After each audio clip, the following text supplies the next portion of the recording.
Tama kayo. Iba talaga ang dating ng pera sa tao. Lahat gagawin ng tao para sa pera. Ikaw nga to! Totoo po siya! Miss, ano nga pangalan mo? Sangre. Sangre. Sangre? Ikaw yung nasa bangko? Yung pinapahanap? Yung may kapalit na malaking reward? Reward? Malaking reward? Oo. Sigurado ka siya? Malaking reward! Malaking reward ka? Teka lang. Sigurado ka? Ako nga pala yung maghahatid sa inyo, so tara na po. Ay, wait! Solotero yarn? Hindi pwede. Kami ng alaga ko yung unang nakakita sa kanya. Kaya sa amin ka sumama. Ako ang unang nakakita sa kanya. Ako ang unang nakaalam na may reward siya. Ay, hindi. Excuse me. Kami yung unang nakakita Driver sa po ako. kanya. Driver ka ako, di ba? Sandali lang po! Kalma lang po tayo. Ganito ho ang gagawin natin. Una ho natin gagawin. Bitawan niyo ho ako. Lahat po tayo bibitaw sa akin.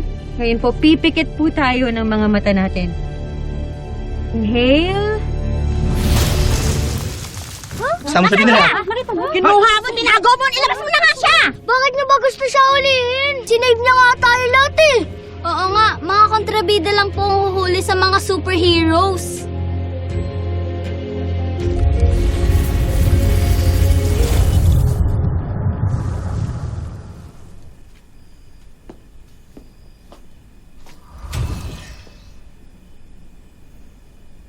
Minak, mahal na Kera.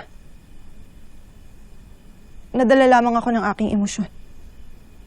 Magpasalamat ka na ikay anak ng aking pinagkakatiwalaang pinuno ng hukbo.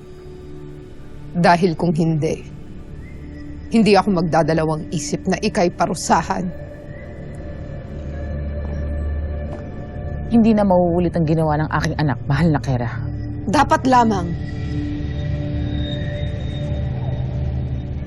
Dahil sa susunod na ako'y iyong salungatin sa harapan ng lahat.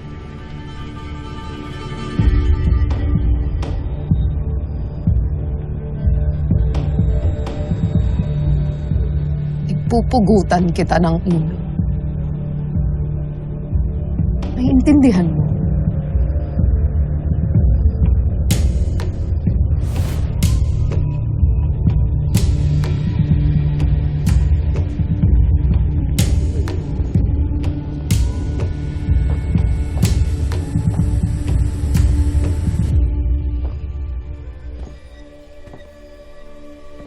Ano ba kasing pumasok sa isip mo? Nakialam ka pa?